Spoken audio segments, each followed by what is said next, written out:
What do we need? Reese Palace, high above 3773 East Broadway. This is a live edition of the Jake Feinberg Show.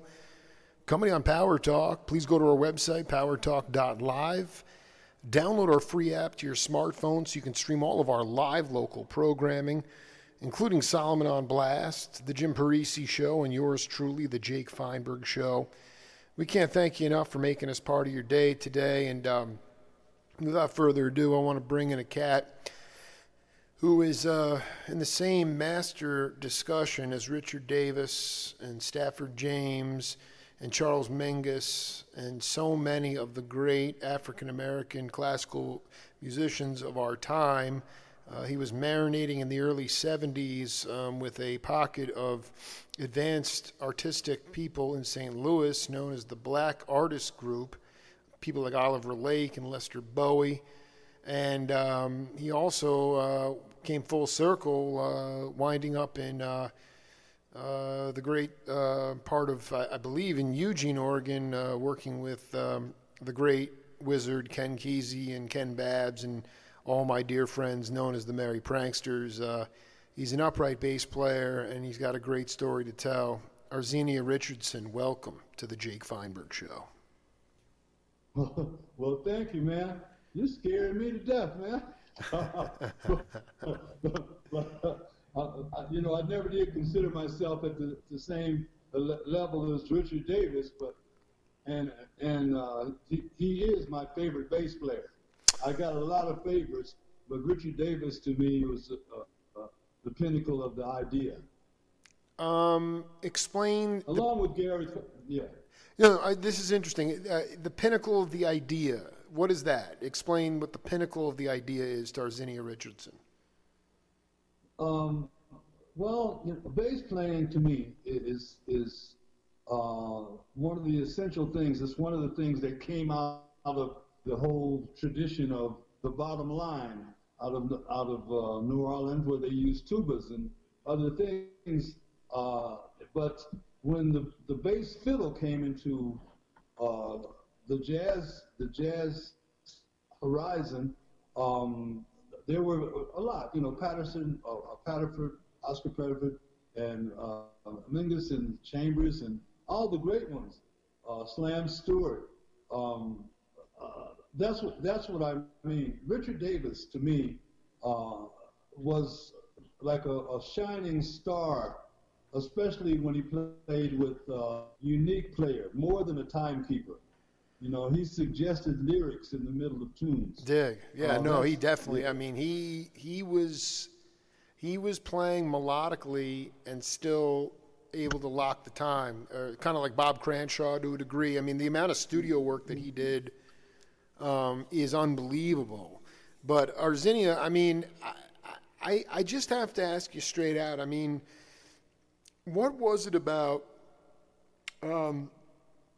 Blakey and Miles and Mingus?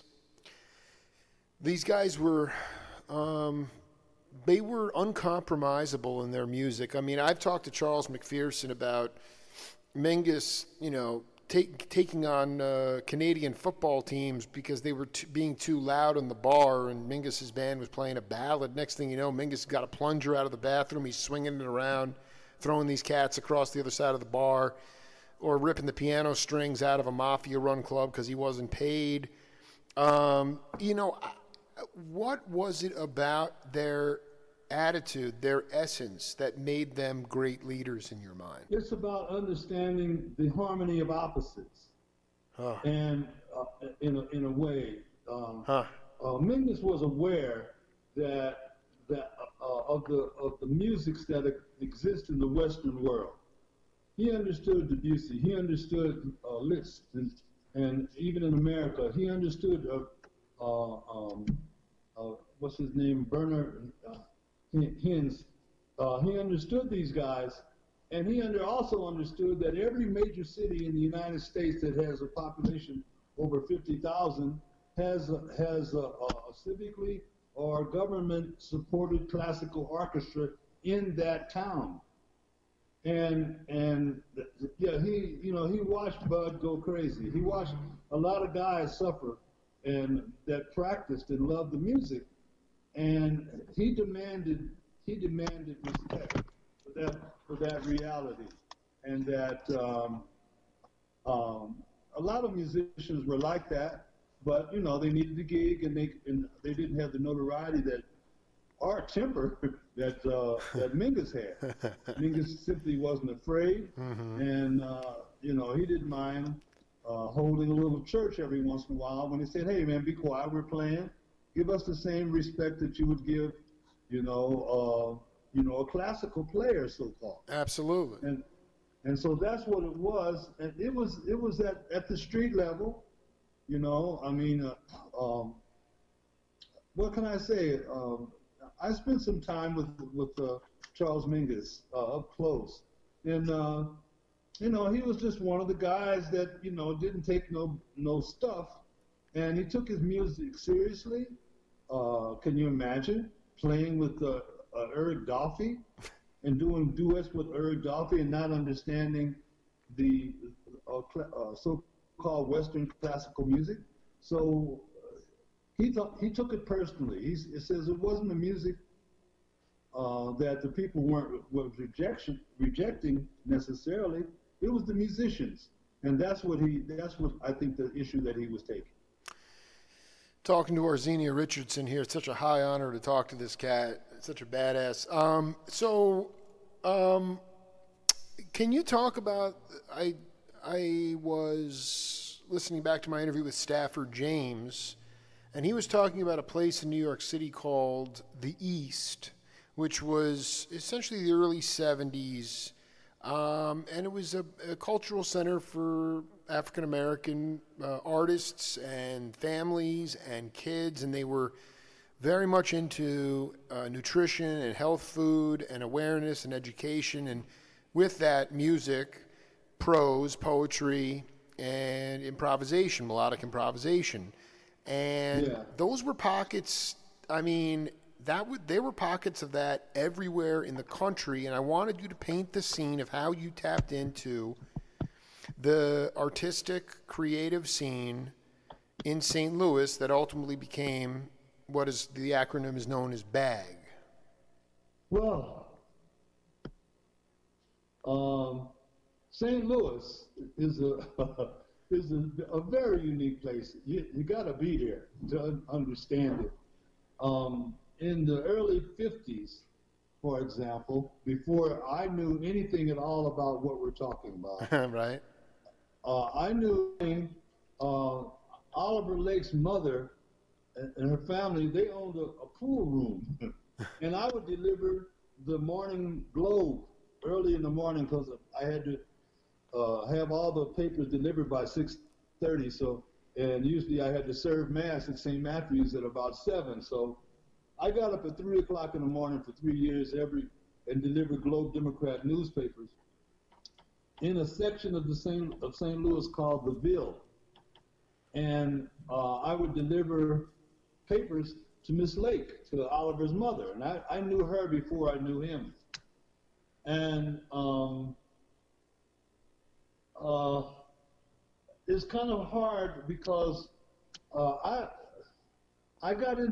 love jazz. I mean, in my house, my mom, she was a rhythm and blues person and that kind of thing. But I like jazz.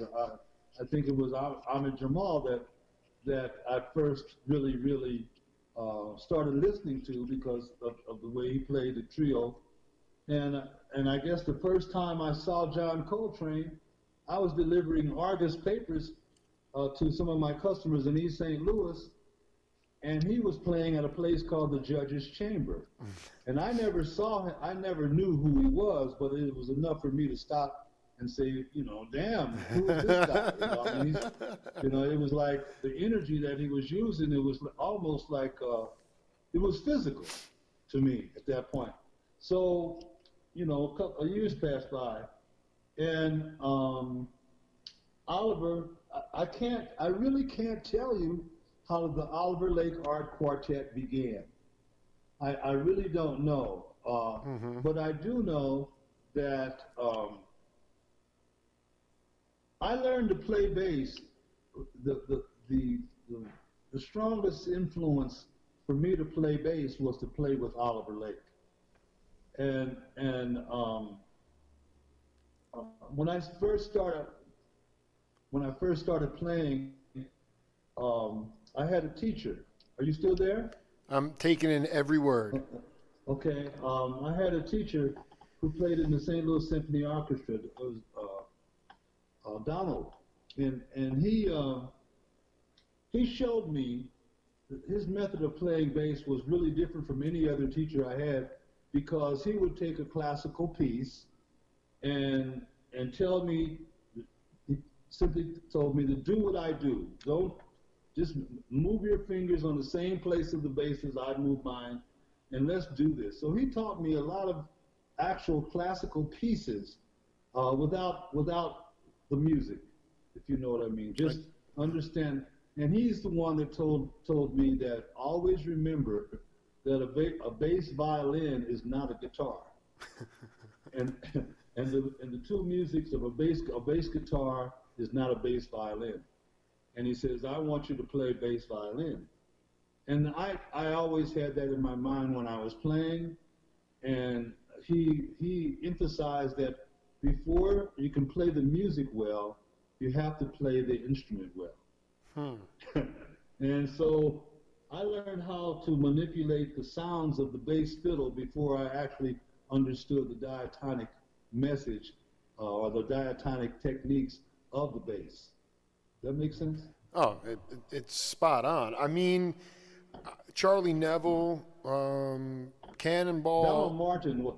Donald Martin was his name. I think he played. I think he was the second or third bassist in the St. Louis Orchestra. I'm curious about basically. When did you first? When were those lessons? Did you say mid-50s, early 50s, or later than that? Oh no, man! Those were late '60s. Late '60s. You know, yes. Yeah, when I started playing with Oliver, right, and when I started doing that, it was like maybe I had taken bass lessons for maybe a year from Donald Martin, and of course there was John Mixon in St. Louis. I'm tripping. I can't think of the other brother who was younger than Mixon. That also played. I'll think of his name later. That also I was influenced by those guys. You got to know that in St. Louis,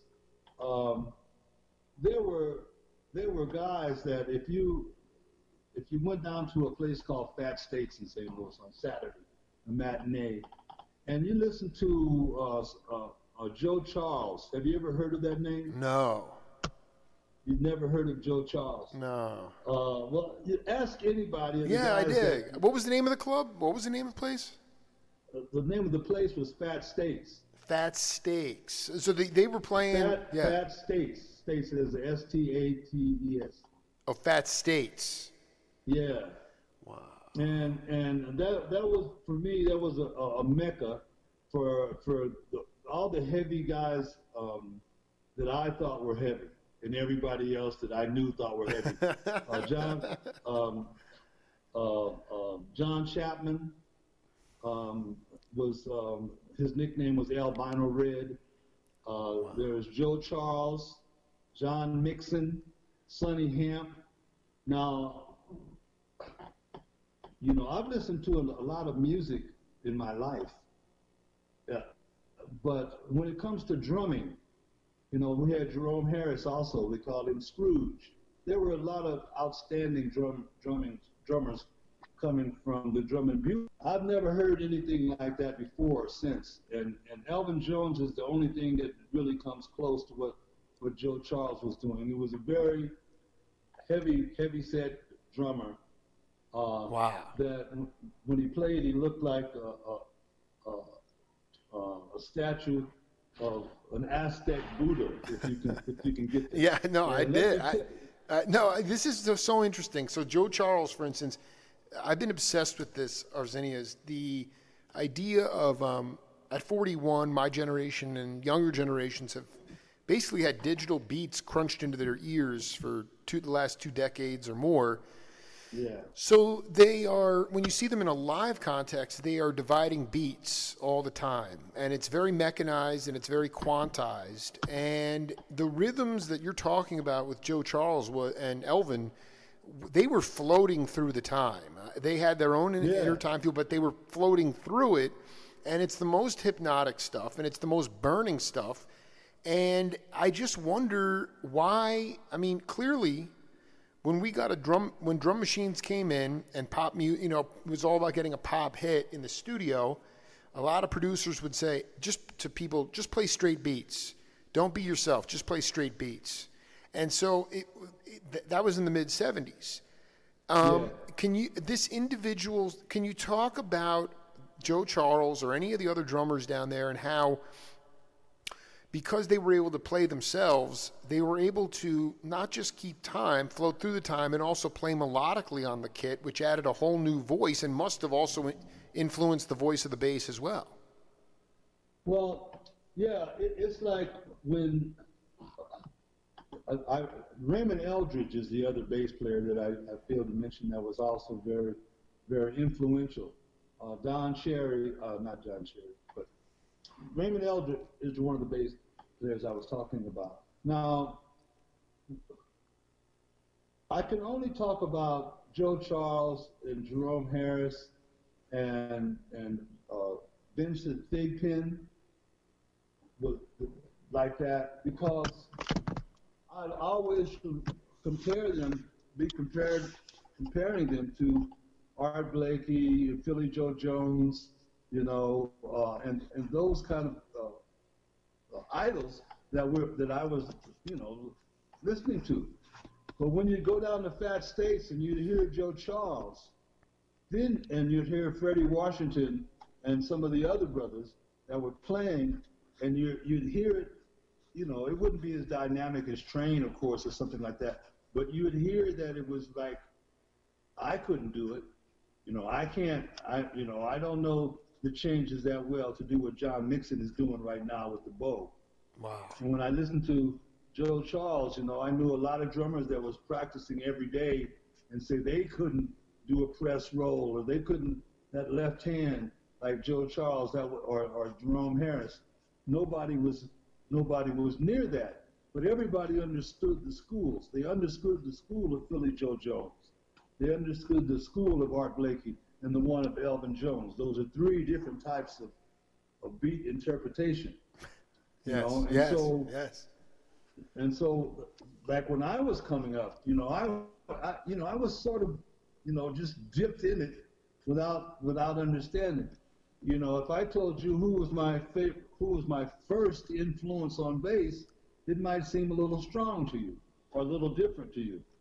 My first influence on bass, because, I'd heard Paul Chambers and everything. Man, but when I heard Gary Peacock on Spiritual Unity with Albert Eiler. Wow, I didn't know he was on that. He's playing bass on that album? Spiritual Unity? Oh my gosh, I didn't know that. Yeah, man, that's Gary Peacock. He blew me away just on concept. Listen to Albert Eiler. I'm not listening necessarily for a melody. Right. But it was there. You could hear it. Spiritual Unity, I think, was based on rhythm changes.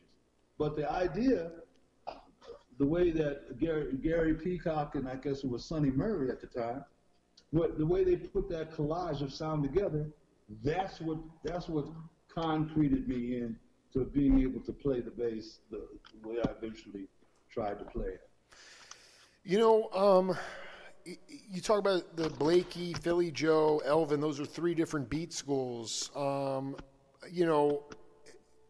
It's interesting because I was going back and I was talking to a drummer, Ed Soph, and he was talking about the idea that early recordings in the 1920s and 30s, the bass drum was not prevalent in recordings because it would knock the wax.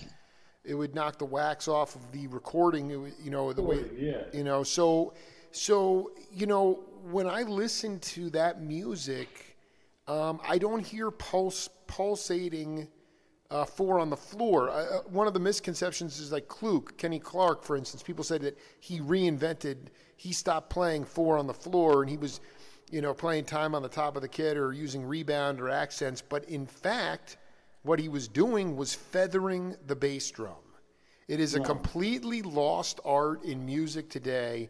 It wasn't that Ed Thigpen used to drive him crazy. He's like, Kluk didn't reinvent anything. He's just playing real soft on the bass drum.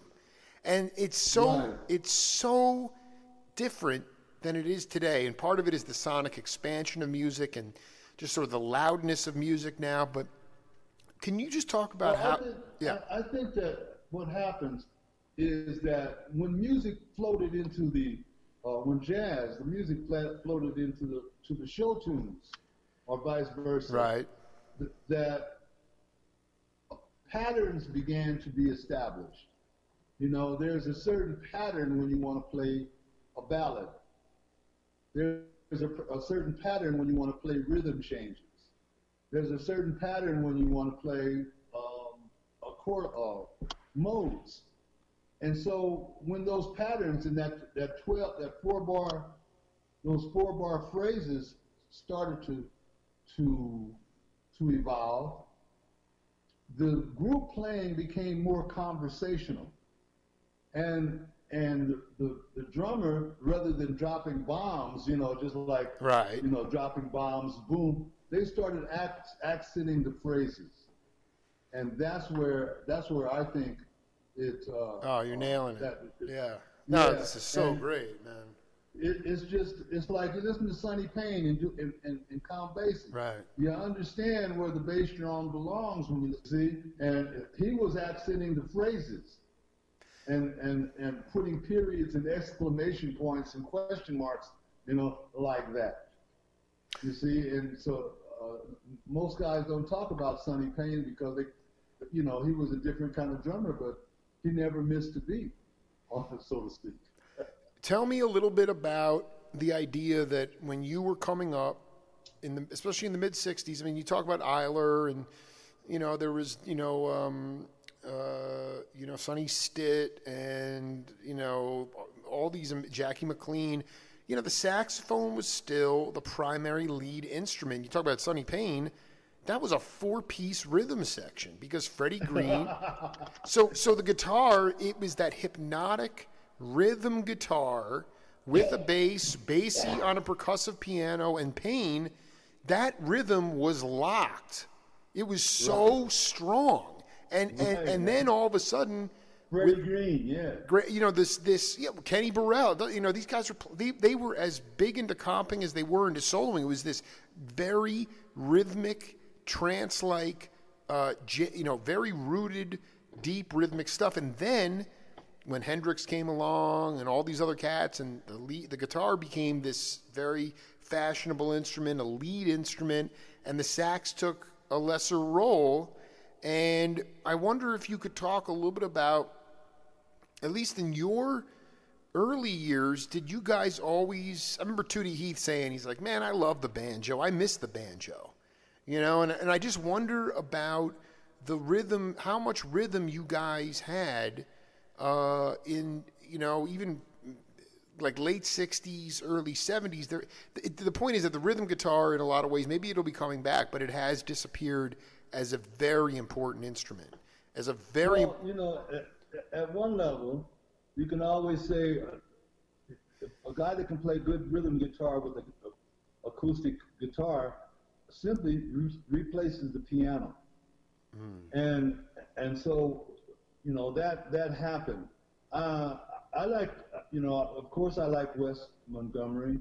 I really, really love the Django Reinhardt. I'm not very much of electric guitar fan.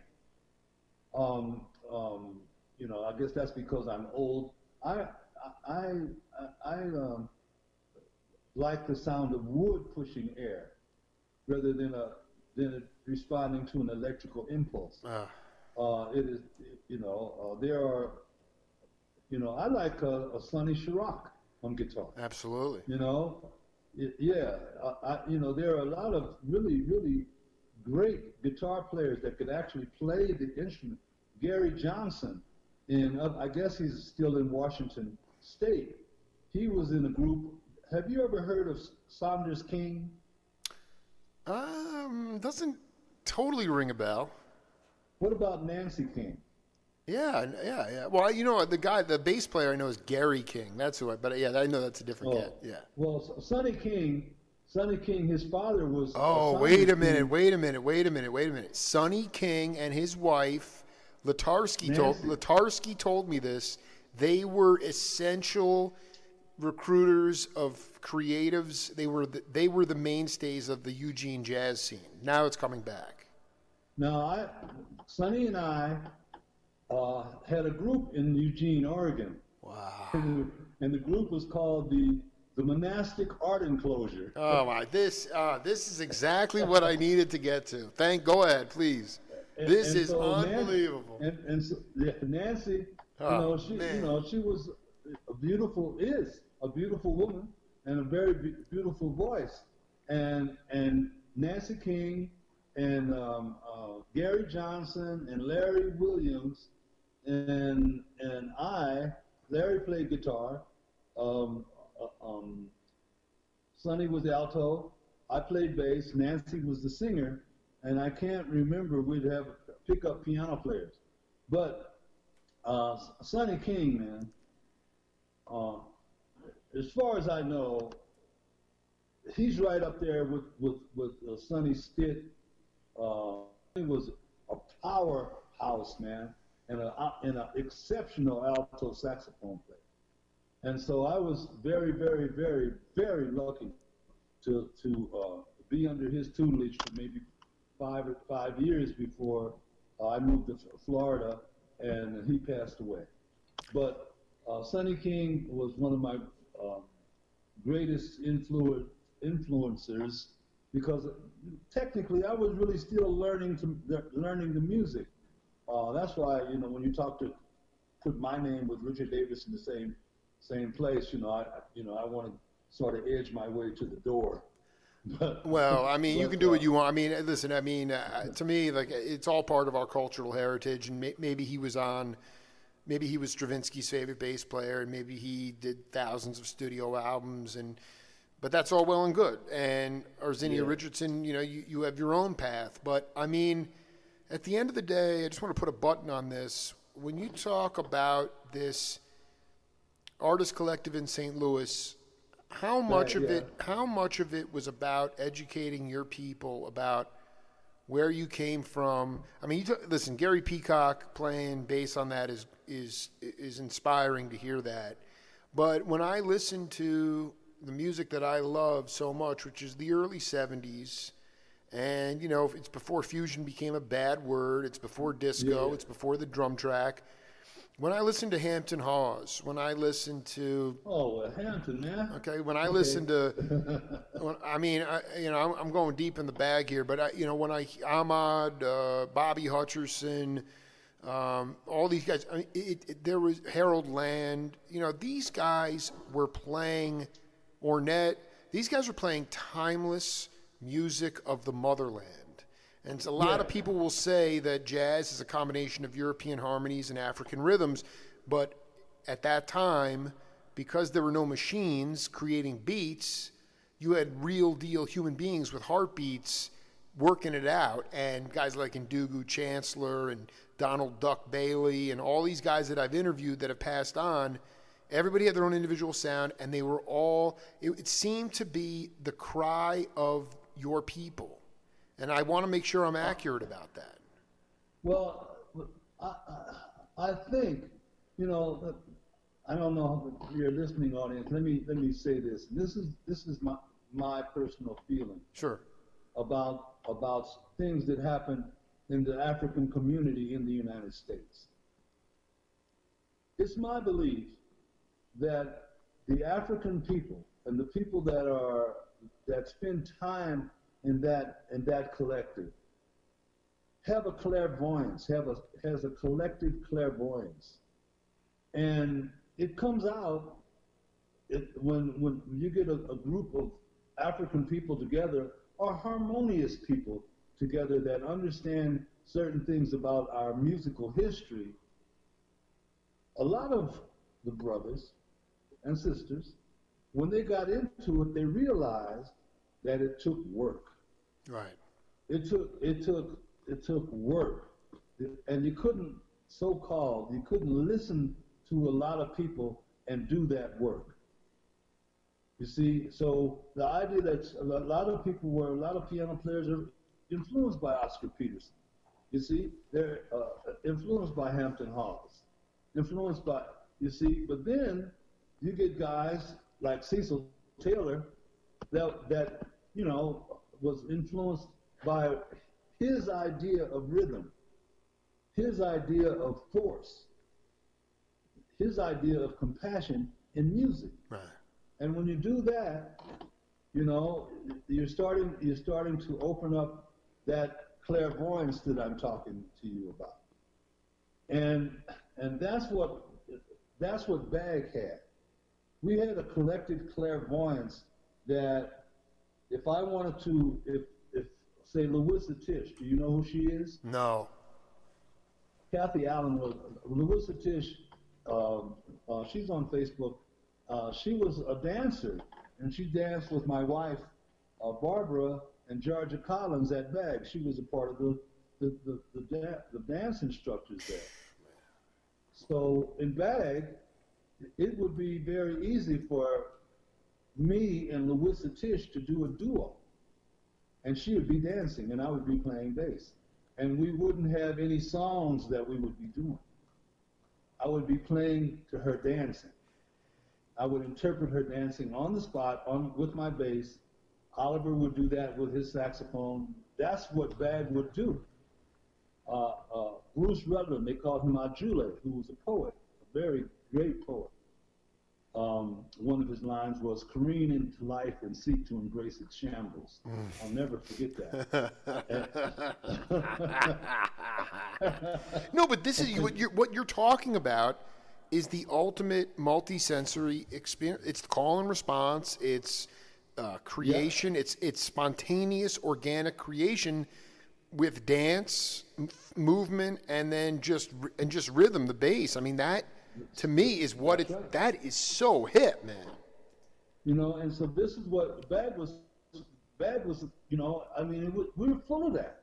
It would happen every day. And then when you get a super genius, and I do mean this. I'm not trying to, sell nothing. Man, Julius Hemphill was a genius. Man. Yeah. No, actually, Ahmad talked to me, and I got to send you my interview with Ahmad, but he goes to visit him in India. I think he lives in India now.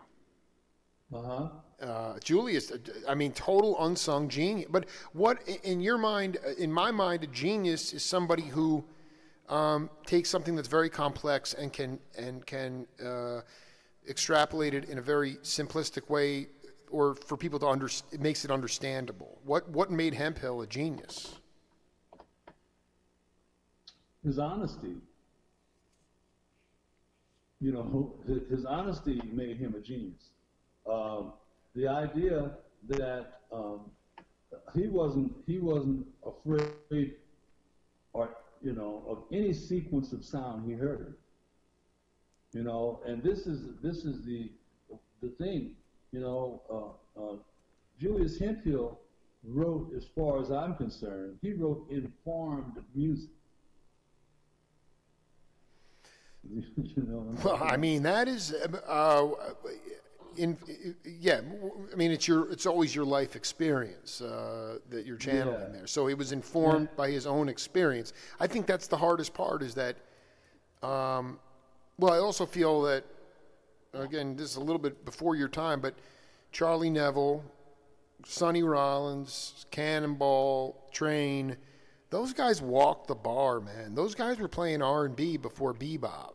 So as a result, when bebop, whatever that word is, I don't even think Bird used that term, but the idea is that when that kind of style came in, the blues was right alongside the jazz, and the blues, as we know, goes way back to the field chants and diaspora and all this stuff, and it's like, I just feel like anybody who is able to either play that kind of blues, free blues, with the lineage intact, or had a chance to indulge it as an audience member is just the luckiest person in the world. Because, in fairness, you go to a R&B or blues festival today, there's not one black act there. You go to a jazz festival, I don't even know what the music. I mean, the labels have stifled music, and the blues, jazz has become so classicalized now. It's almost embarrassing to me, actually. To me, it's so beautiful. Even though I was birthed in '78, the fact that Arzinia Richardson was marinating in this bastion of melodic enlightenment, I don't think you could possibly get any luckier for that. Well, I know that you've heard Julius's hard blues. Yeah. You've heard Julius's what is that? The Doggone AD. Yeah. Now, how when Dave Brubeck came out with Take 5, and everybody was really talking about the different times that he was playing it. Right. But then when you hear Julius playing in 11/16, and in certain points, it starts to sound like chamber music. Right. You see. Then you have to understand that's what I was referring to when I said informed music.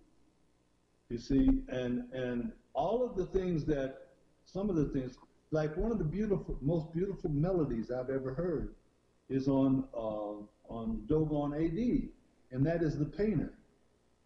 That's one of the to me is one of the most exotic type. You can't call it a ballad, but perhaps it is a ballad. But that particular song to me is informed. A classical flute player can't just pick up his flute and read that music. You see, so this is what Julius was. If you've ever had a conversation with Julius Hemphill, he was a very articulate, thoughtful brother, and I respected him for that. His wife and my wife were very good friends. I think they went to high school together. So when you know somebody like that, you go through Subner and Bashan and all these people, they were trying to play jazz in high school, and then all of a sudden, Julius and Oliver, they go get their degrees in music, and Julius comes back. And he's playing with rock and roll groups in East St. Louis. And then when you get by himself somewhere and he breaks out the flute and plays some kind of melody, it's not rock and roll. It's not blues. It's not, you can call it jazz. It's just, Yeah, it's all music, right? I mean, it's all it's informed. I did. No, I'm glad you were able to. That clears it up for me there. We have a game on this program called Name That Voice. I don't expect you to know who this is, but I do want you to pay attention to the content, and we'll come back and break it down. Okay. You have to think of this is all prior to Woodstock. Woodstock was germinated in another way, but anything prior to Woodstock had the connotations of drugs and alcohol, and that's all prior to Woodstock. Anything that happened post Woodstock had this stigma of marijuana, LSD. Okay. And so you had like a demarcation line, and with that, everything that happened prior. And someone that mentioned to me when in my younger years that there was a certain amount of peer pressure among the musicians also at the time. So there was that stigma that went along with that. In order for you to be able to even work, there was a certain you had to be a member of the club, so to speak. You nailed it, Stafford. Okay, thank you, brother, because a lot of people say that's... Well, okay, I just said his name. Do you know who Stafford James is? Yeah, man. Okay, so... I've never met him, but I know who he is. Yeah, so that was my second interview with Stafford. This is how deep in the bag I am, Arzinia. Like, I mean, it's so great to find... I mean, like, you're just adding to the whole collection here. That was my second interview with him from November 2017. And, you know, so can you just, what did you think about that statement about the idea of, you know, I was commissioned to do some interviews on a documentary on Stan Getz. And, you know, it seemed to me, and this is predating Arzinia to a degree, but in the 50s, if you weren't on junk, then you were not in the club. You weren't trusted in some ways. Some people didn't ever pay attention to it. Guys like David Amram never did a drug in their life. Clifford Brown. Clifford Brown never did a drug in his life, you know, but you know, we know that a lot of the cats did succumb to it, and I wonder about now we talk about informed music like Hemphill was channeling, but how did you guys deal with, you know, in the bag group, for instance, like psychedelics? I'm not talking about coke or heroin, but just that stuff was actually, as I'm vetting the Merry Pranksters, there was, I mean, it's confounding to me that at a certain period in our cultural history that LSD was legal. And I'm wondering if you guys did that at all, and how, or if in fact, you know, what was your... Well, my thing, you know, I'm 74. I'll be 75 soon in April. Bless you, brother. And I've smoked marijuana since I was about 13 years old. And I don't think that, you know, with certain intervening periods of time, I smoked it every day. Right. And so when I never really got into psychedelic drugs until I met Ken Kesey. Ah, boy. Oh, no. And so, dude, this is why this makes you the Matrix. You are truly like an avatar, man. I mean, this is so far beyond. So I smoke weed every day. I mean, so that was something that, to me, it's a brilliant and completely misunderstood. It's just a shame that we still haven't made more progress on it. But did you guys believe in the bag group with Oliver, like you kind of let everybody police themselves, or, you know? Well, believe it or not, that was never, ever, and I'm not trying to, you know, wash anything clean. That was never an issue. Right. You know, I don't think that I've ever talked to Oliver about LSD. I don't think that I've ever talked to Oliver about mescaline or peyote or any of those kind of things. You see, because at the level that I was entering into, you know, I simply could not be high and play the kind of music that Oliver wanted to play. Yeah, I couldn't do that. I did. That would be a waste of time. Sure. And so, I mean, you know, there would be parties and stuff like that. But, you know, Oliver wasn't a drinker. Floyd wasn't a drinker. Jerome Harris, you know, he got into trouble a little bit later on. But the idea is that most people in bag, that wasn't the incentive for anything that we did. And I can really say that, and that's why, you know, maybe at my age now, I'm so crazy about why is it that these children or these people around here can't see past or can't create something that, why can't they do some of the stuff that we did? Right. You know, why is it that they need 100,000 amps? You know, why is it that, you know, that we can't hear, you know, a creative saxophone, bass, piano, solo? You know, why is it that they feel that they have to have 100,000 people jump at one time? You see, so I'm saying that it's deep for me.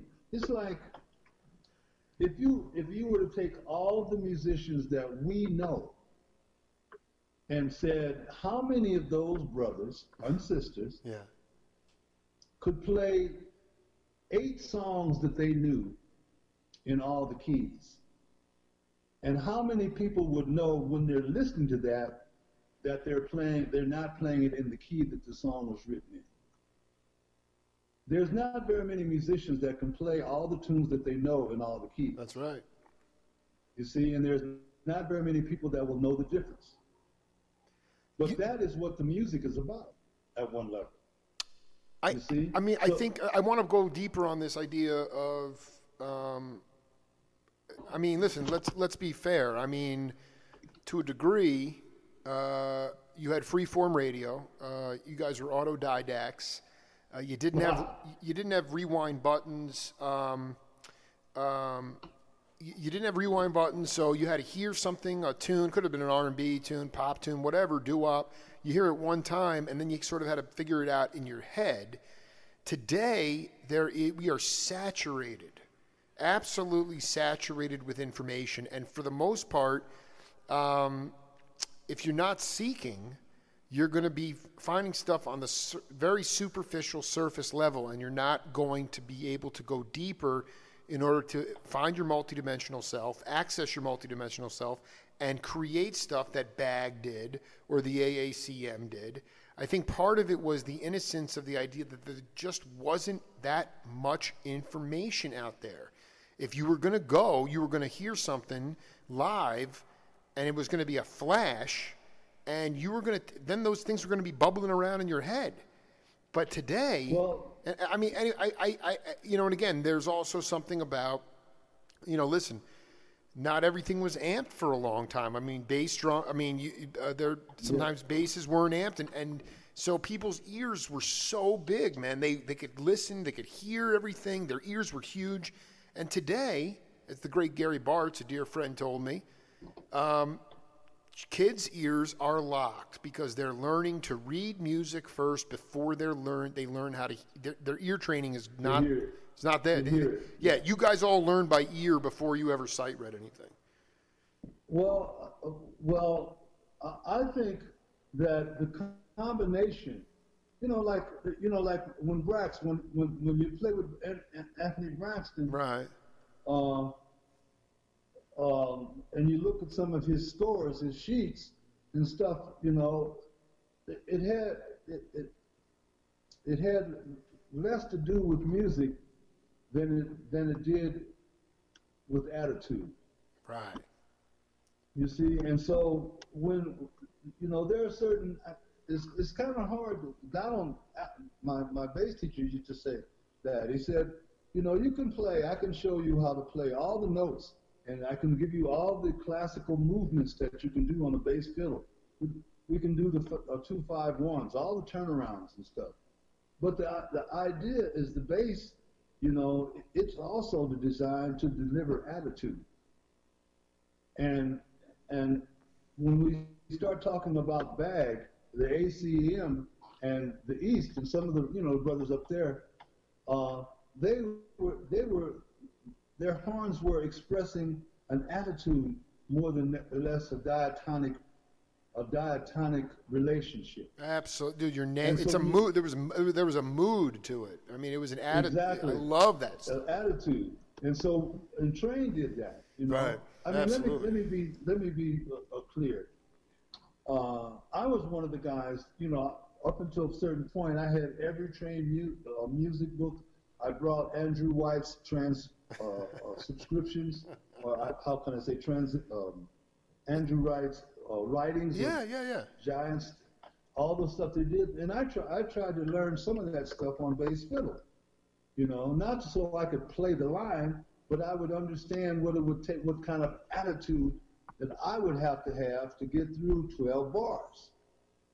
You see, and the music would be there because you're playing it on the bass is going to deliver the music. but you have to have an attitude so it's clear all the way through. And that is the sort of the mindset that I had when I was trying to play with Oliver. Is the attitude has to be there. The notes count, the notes are there, but if the attitude's there, the bass is going to pronounce them. And this is, and that's what you know, that drove me, the attitude towards the music, how we wanted the audience to react to our music. About that, we'll talk about that. Say that when they hear this, you know, there a lot of folks are going to drop their jaw, because we were creating. What can I say? We were creating an occasion, a musical. Absolutely, it was an event. Yeah, it was a total event. Yeah, within the music, within 1 or 2 or 3 or 4 or 5 songs, we would have these musical events that would go on. And 9 times out of 10, the audience would react to them. You see, and and that's what it was. Now, adversely at one level, most of the people that came to our concerts and paid the money were white folks. Mm-hmm. You know, one of our fans in St. Louis was Leonard Slatkin. You know who he is? No. Well, he was the conductor of the St. Louis Symphony at one level.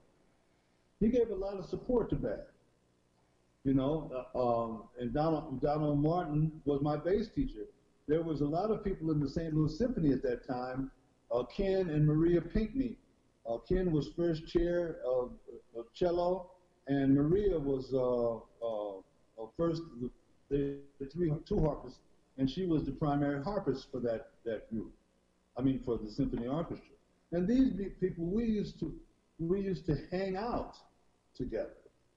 You see, so there was a communication that not only did you have to play your instrument well, you see, but you had to have the spirit of moving your audience, not just delivering the music, but delivering the attitude. And it would come on really, really, really strong when our poets would come on, and the music behind the poetry would manifest itself. People would walk out of those concert halls changed. And this is what this is unbelievable. I mean, this is right in the wheelhouse for Jake Feinberg. I mean, it's unbelievable. I mean, it was expanding consciousness in the real time. I think today, people pay a lot of money to go to see shows, and they want to sit there and stare at somebody wanking it or somebody's facility. And the last thing that a lot of club owners want is actually somebody to have a cathartic experience or an out-of-body experience, because it's going to be disrupting all these high-end, you know, sort of bourgeois people who have sort of gleaned into, again, it's that blues, it's that thinking, it's the spiritualism of it, you know. And if somebody's paying $40 to go to a set of music, of sterile formula trip music, you know, because the artist is getting paid a lot of money, that's not going to get me off. Nobody wants to have, but I mean, I mean, there was a Sufi quality to that time. I don't know why or how, but man, everybody was letting the body dance at that time. It was a beautiful, and it came in a time just like with the so-called hippie situation, you know, right. Folks, especially the general public, you know, they skipped all the way over that beatnik thing, you know, Caraway, I can't remember. One Flew Over the Cuckoo's Nest. Yeah. No, on the road. Yeah, but I was thinking about, can't remember his name, life of me right now. He wrote the poem called "The Fable of the Final Hour." Not Ginsberg. No, not Ginsberg. Something like Ferlinghetti. Ferlin. Yeah, Lawrence Ferlinghetti. Yeah, Ferlinghetti. Yeah, well, you know, I had the honor of playing bass behind it. What? You were, dude? You were this? Are you kidding? Break this down, man. I've been waiting to talk to somebody, because Marty Ballin. Serengeti. Yeah. I just want to say this. Marty Ballin, this is from the Jefferson Airplane, probably, this is, I'd say, early 60s, so you weren't out there, but he walked into his parents' basement, and his parents were having a party for the King and Queen of Reno, which was a beat couple, and he walked into his basement, and there was Ferlinghetti riffing poetry with a black jazz band behind him. And I know that wasn't you, but this is, I want to hear about this story. This is where the rubber meets the road for the Jake Feinberg show. There was a couple of places, man. I wish I could remember the names of these places. I'm having a I ball. can remember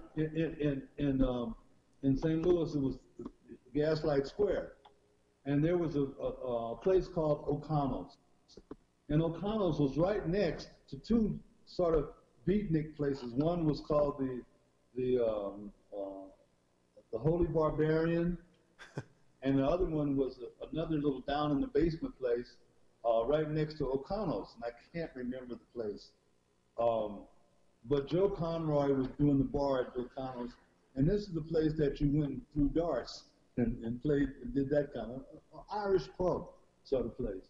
But right next to was the Holy Barbarian and the other place, and that's where say his name for me again. Lawrence Ferlinghetti. He was there in that small little place, and we would go down there and play music and sit in and stuff. And he was doing some poetry, and he did this poem that I really, really love. It's called "The Fable of the Final Hour." And I played with him, and he liked it a lot. We did it a couple of times after that. The Fable of the Final Hour. Unreal. Yeah. All right, so let me ask you something. Tell me, Nancy and King and her husband. Who was her husband's name again? The mainstays of Eugene. Wait a minute. Sonny. And yeah. So you, when you wound up moving to Eugene, is that right? Yeah. How did that happen? Bag broke up, and we were living in University City at that time, and I had friends, and we just let me see, Jerry Garter, and there were some other people that my family was associated with. And so we just decided that we were going to pool all of our money, and not all of it, but pool the money that we had to pool and buy a farm in a place called Cottage Grove, Oregon. Yeah. And that's what we did. And so when I went to Cottage Grove and we were staying on a farm, it was really working out really well. It was a commune. And so we were there. So I went into Eugene, drove into Eugene, and I saw Sonny King playing with the group at this. It was like a barn, and so I went up to him and I said, "Hey, man," I said, "we're going to play music together. I'll see you in a couple of months." And that was the first time I saw him. Right. And then when we moved back for good, I found out where he was, and we met, and from that day on, I was his bass player for about 3 years. What year did you go to Cottage Grove? Barbara, what year did we move to Cottage Grove? That's 71? Cottage Grove. Huh? Cottage Grove. That was 71? Yeah. Yeah. 71. Are you okay? So, because I thought I thought you were making albums with them through the 70s, but they broke up in. Oh no, man! So what happened? I might be wrong about this. I mean, I might have a couple of days I misunderstood or I've forgotten. But Oliver, when Oliver made his album, the first album that he made, right after that, we started having a little bit of problems in Bag Building because the girls, Kathy and all, Larissa Tish and Georgia and all those girls, they started establishing house rules in our building. And one of the house rules was you couldn't smoke. No smoking, no cigarettes, no nothing, no smoking. And so everybody got, said, well, and then after a while, it just stopped happening. And during that time is when we moved, that was 1971. We took up and we moved to Eugene, Oregon. That's what happened. This is the most, I cannot believe. So then you connect with Sonny, but then, I just have to be honest. I'm just going to say straight out, when did you cross paths with Babs and Kesey? How did that happen? Well, because they were in. The thing is that they had just moved. Kesey was on the lam in Mexico in the late '60s, but they I know you know all this stuff, but the point is that I'm like Arzinia. I'm like, this is the most epic. Because Babs is like one of my surrogate uncles, man. I've interviewed that guy like 10 times. I'm like, I saw the interview. Yeah, man, Babs is cool people. No, I'm just like, where? I'm like, did they see you at a Sonny King gig or something? I mean, like, what's going on? Well, that they did, but I was, I played the shadows a lot. You notice there's not a lot of photos of me. No, there is almost nothing out there, man.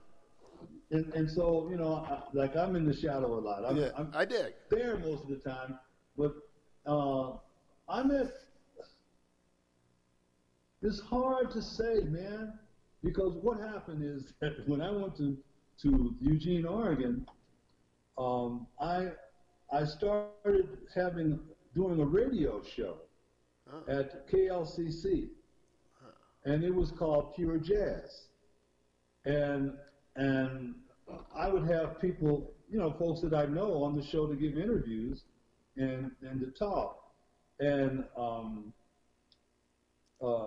I met Kesey. I think it was through the KLCC, the radio show, and on the radio show there, I had Bill Evans on there, and we spent about 2 hours on the radio, sharing some of the things that Bill Evans and I had done together. Wait, hold on. He was live in studio with you?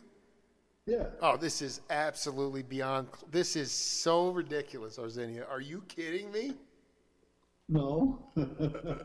So Bill Evans was coming in. You guys would riff, play some music, and talk more, and just. This. Yeah. Well, see, Bill Evans came in, and Bill Evans and Nancy King were good friends. Wow. Because she had did a lot of good gigs, or not a lot. She had did some gigs with Bill Evans at the Vanguard in New York. And during that time, Bill Evans was during that time when she was doing that, he wasn't very well. And so I had a talk with Bill Evans and Arnett Coleman. Of course, Arnett Coleman came on the show. Actually, that radio interview is available on YouTube, and that says it's from 1982. So I sort of feel like that maybe you guys moved out there in the late 70s, but I'm not going to tell you what you did. No. We were there in 72, but see, we stayed out there on the farm, man. I was out there on the farm like 2 years, and then I came into the Eugene set, and it was pretty quiet. And I started doing the radio show like that. The way Kesey and I really came together in a real way is that Kesey was doing the hoo-ha. I knew it. The poetic hoo-ha with Rahsaan Roland Kirk. I need to hear. Just take it away, Arzinia. Take it away. Well, I was one of the persons. Oh. I was the person that got Roland Kirk to come to do that. I show. knew it. I see. You're the. This is it. This is the. I've been. This is going to be in the book, Arzinia. This is what I've been chronicling because they talked about him playing a note for 120 seconds at the sea, and I'm like, how the heck? Because here's the thing, and you can fill in some gaps here. In the early 60s, George Walker went to the jazz workshop and he saw Dizzy and Rahsaan, or Roland Kirk at the time, playing what he said was, it was not jazz. It was some kind of sonic electric rock music, and people were dancing. It was jazz, but people were dancing on the chairs, and it was just nuts. And so he invited Kesey back. He invited Kesey to the show the next night, and Kesey took Roland Kirk back to La Honda where he was living, and dosed him. Right. So, so that was their original connection. Or were you out there before as well? No. Okay. I wasn't there during the La Honda days. This is so, dude. Thank God for Arzinia Richardson, man. You are a legendary character, man. So you were there in Cottage Grove. I know that the Pranksters for a while, until Kesey got off the Lamb, they had a big communal farm. I'm not sure if it was anywhere near yours, but they were. No, I know that when Kesey and I got together, we hit it off really, really, really, really big. And I'm not really sure why, but the same thing started. Like Kesey would do, he would invite me to play bass when he was reading his novels. Oh, I love this. I cannot believe it. I can't believe it. This is unreal. What? What do you mean? I mean, you're the person I've been looking for probably the last 3-4 years.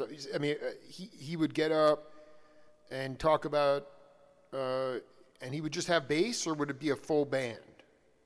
Well, it evolved into 3 people. It was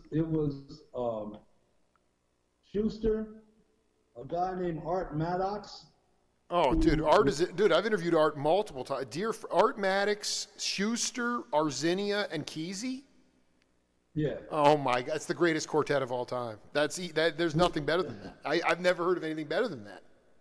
We did that, and what we did, that was a wonderful thing, man. He had this writing, this story called "A Big Double the Bear Meets Trick of the Squirrel." Absolutely. And when it first started, Art and Schuster and I, we would improvise behind the story. We didn't make up any. We just improvised behind him.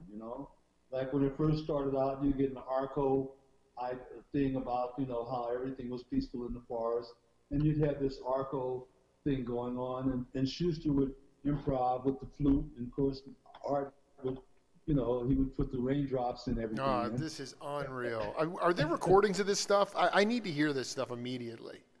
I don't have any. I'm gonna call Schuster immediately, dude. This is unbelievable, dude. Is the most. So you set the table with this beautiful sort of soundscape, and then Ken would come out and start riffing.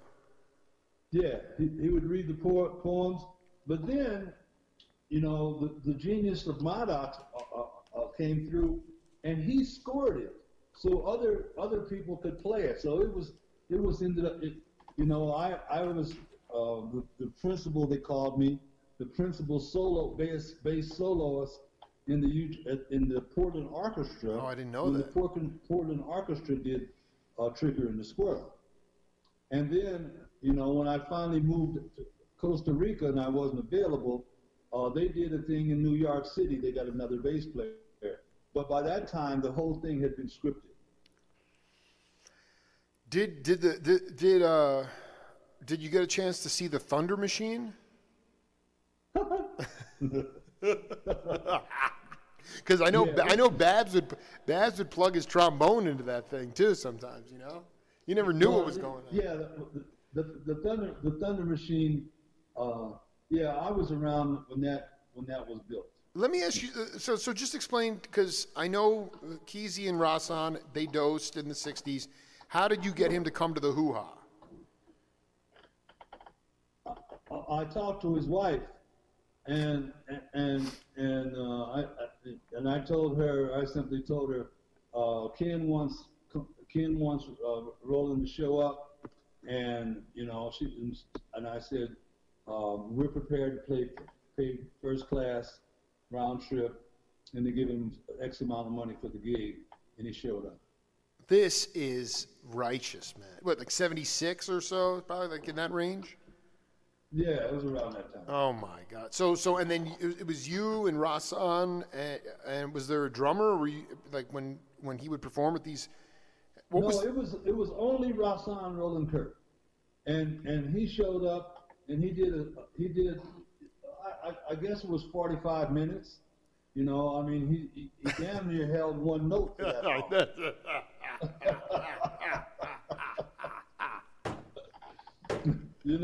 It was like that. I was there. I would have certainly played with him, but the idea is that it was really to have him there. Kesey wanted him on the stage, and I don't believe, I did not witness he and Kesey spending a lot of time together while they were there. But they did hug and they talked, and they joked and stuff like that. But I don't remember them hanging out, socializing, or riding around in Kesey's Cadillac. I don't remember that. No, I wouldn't expect. So let's figure this out. So Kesey and you wind up at KLCC connecting, and then he's like, "Hey, Arzinia, I got some really great LSD." I mean, when did you start to dose with Kesey?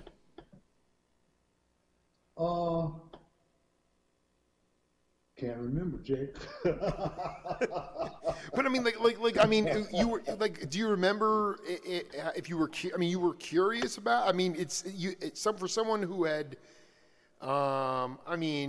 people did peyote or No, I guess that Oregon during that time, during the quote hippie days. Yeah.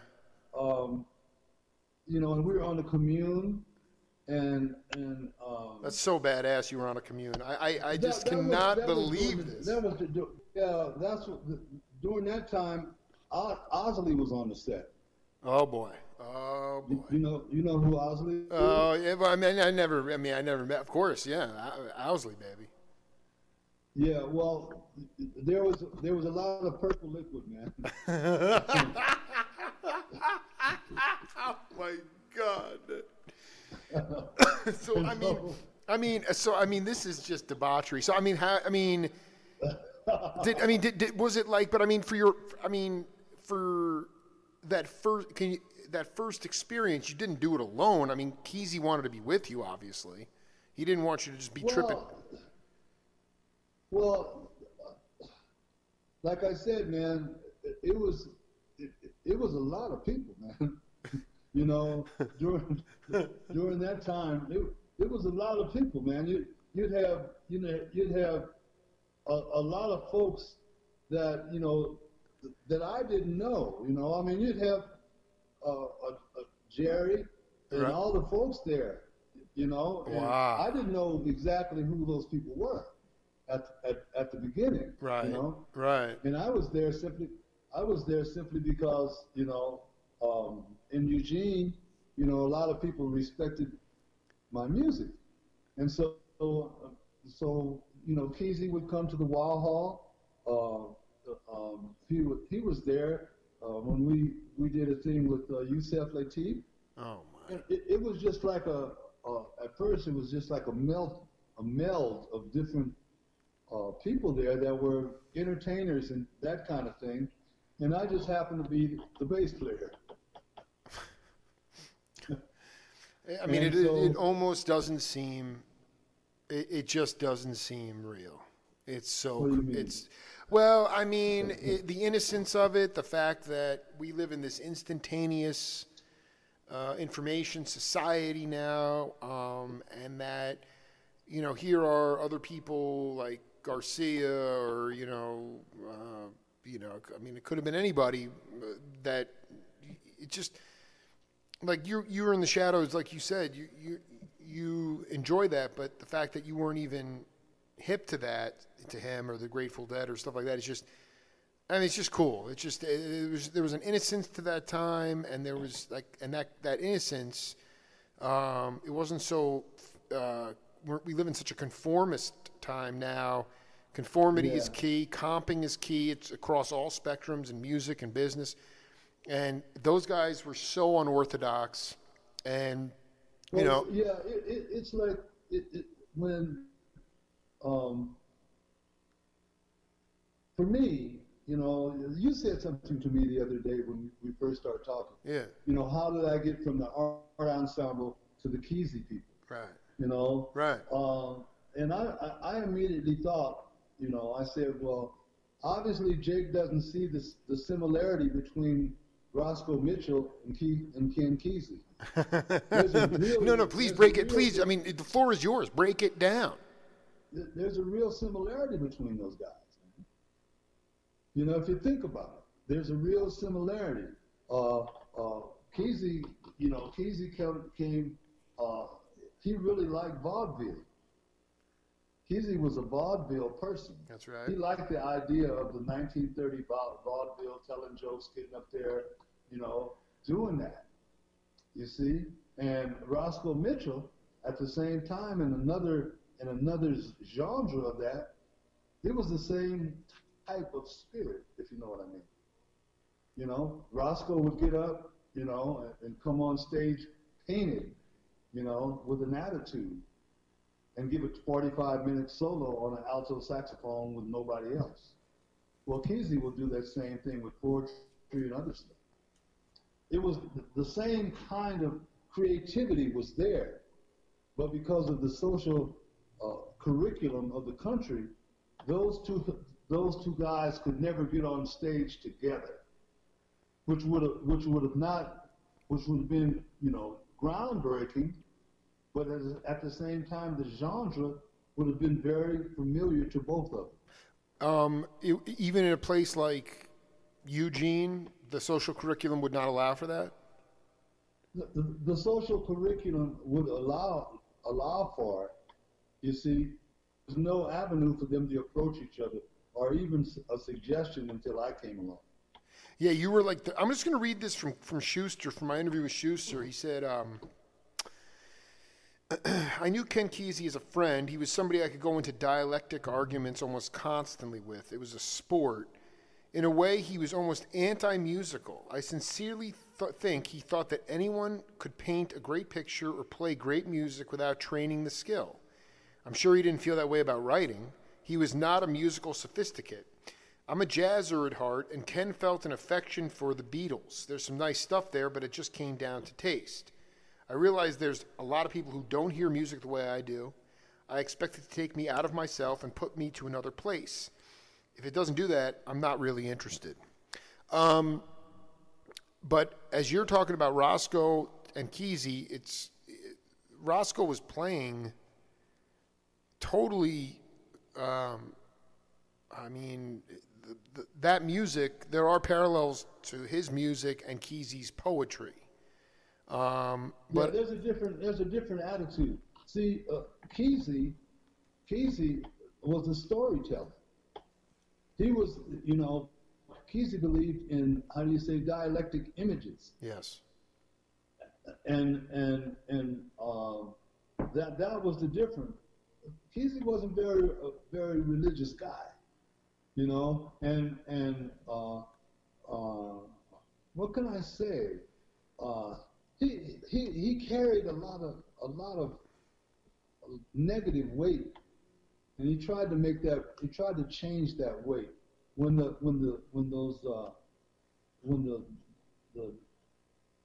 angels, Hell's Angels, came to that concert and killed that black dude. In Altamont, you mean? Yeah, Kesey wore that. Kesey wore that. That was a wound to him. Yeah. He was deeply affected by that. And so, there was a point in his life that, and I guess you could ask the people that knew him, that there was a time in his life when, you could go into the farm and out there, and Kesey would have some stuff set up, and you'd hear the Beatles and Jefferson Airplane. And there was a time when that changed from Jefferson Airplane to Miles Davis, you see? And so there was he didn't go to Woodstock. He considered it a big regret. He sulked in his house. The bus got too big. The pranksters did go. He didn't go, though. You're right. Yeah, and it's like we have had, man, it's just America. Ken Babbs and I don't remember if it was in England or where it was, or is it in Ireland or somewhere. And we had to throw people off the bus, bodily pick them up and take them off the bus because they would claim it was their bus. Right. Yeah. Yeah. Yeah. So the competition for Kesey's spirit and for the spirit of the pranksters became too much. The thing that you could do was make your family comfortable, maintain your own attitude and spirituality, and write. That's what Kesey decided to write. And oddly enough, look at the nature of Kesey's last book, and then you'll be able, from some time of great notion to the last go round. If you look at that transformation.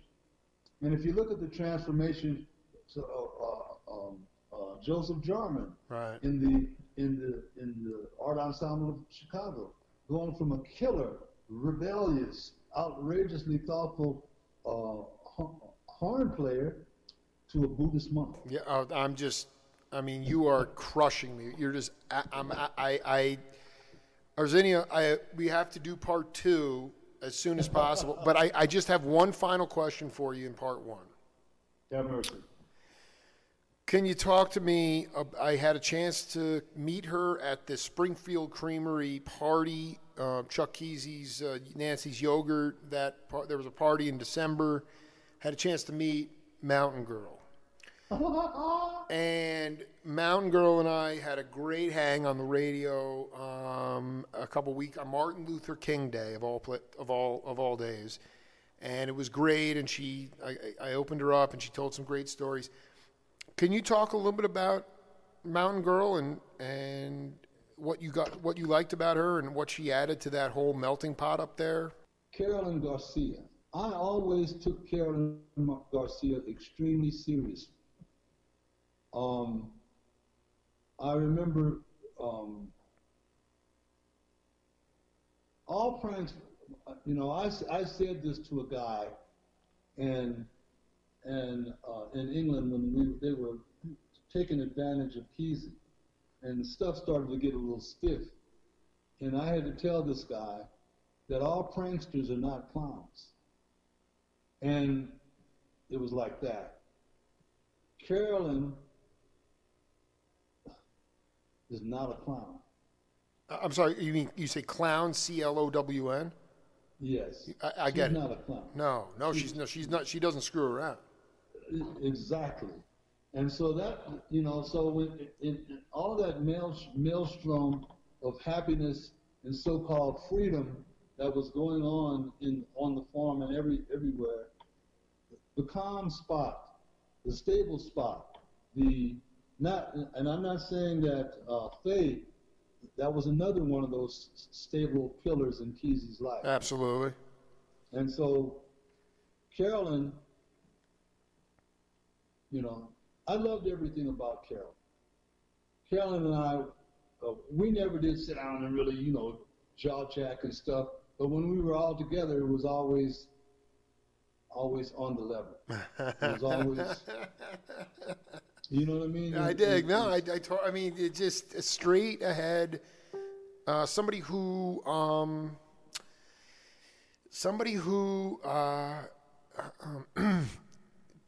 you know, it was about what she said when she first connected with guys like Cassidy and Kesey. I mean, because she was such a bookworm, she really was interested in their knowledge. She wanted their knowledge about living a free life.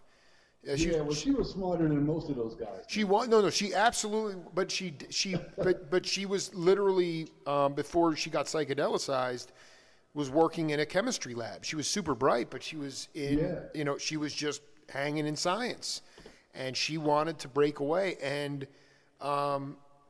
always, to me, somebody who was not afraid to rock the boat either. Somebody who was not afraid to speak truth to power. Well, see, Carolyn was the kind of person that would build a boat. Say again? She was the kind of sister that would build the boat. She would build, exactly. Yeah. Exactly.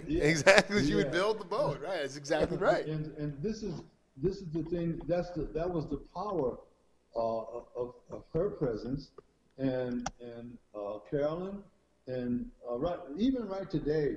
I mean, Carolyn, because she's a little older than my children.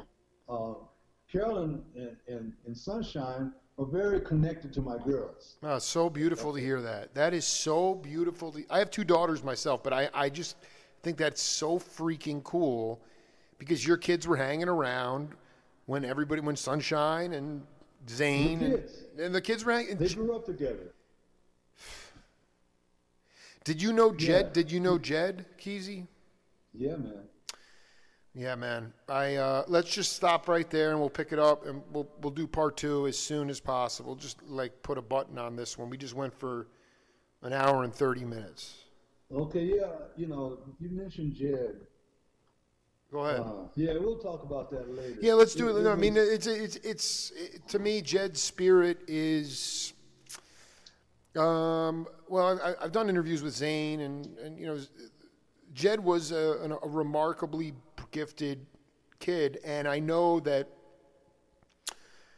Well, there's a lot to it, and I don't want to keep babbling on here, but Arzinia, I mean, we have a lot more to get to. I feel like we just scratched the surface, man. You are the real deal, man, and it is such a high honor to connect with you, and I'll be transcribing a lot of this interview, and because the stories are profound, and there's nobody that lived a life like you, man. Bless you, brother. Well, thank you very much, man. It's a pleasure doing this. I was extremely worried about me retaining what memory I have left. No, man. Let me tell you something. I was just thinking about that, because there are people like I interviewed. Did you ever know Vic Lovell? He was very close with Kesey during the acid test at Perry Lane. I may have. Okay, so during the acid test, no, I wasn't. Yeah, no, you weren't there, but Vic used to. I know he was definitely up in Eugene, and he was one of those guys, very close. I probably did. It's like I said. I was, Kesey and I became really close friends, man. I know you don't have time. Yeah, no. I just we'll get into more. What I'm trying to get at is that I just interviewed Vic for my book on the pranksters, and his memory, he had nothing. He couldn't give me anything. It was pretty depressing. He might have been holding back a little bit, but man, you had it all together, man. You did great, man. I mean, names are hard, but all the way from the Aztec Buddha to Ken Kesey, I mean, it's just unreal, man. Freaking unreal, dude. So yeah, I mean, we'll keep it happening, Arzinia, and keep cooking the groove, man. You're the man. Okay, man. I'll be here. Just give me a call. I'm usually home most of the time. We don't move around very much. Well, you don't need to. You've done it all, man. Yeah, I'll give you a call in a couple of days. We'll figure it out. Okay, Jake. Be cool, man. Stay well. Yeah, you too, brother. Yeah, later. Bye-bye. Bye. That's why I do my show. Arzinia Richardson. fusing our cultural heritage. That's it for the Jake Feinberg Show.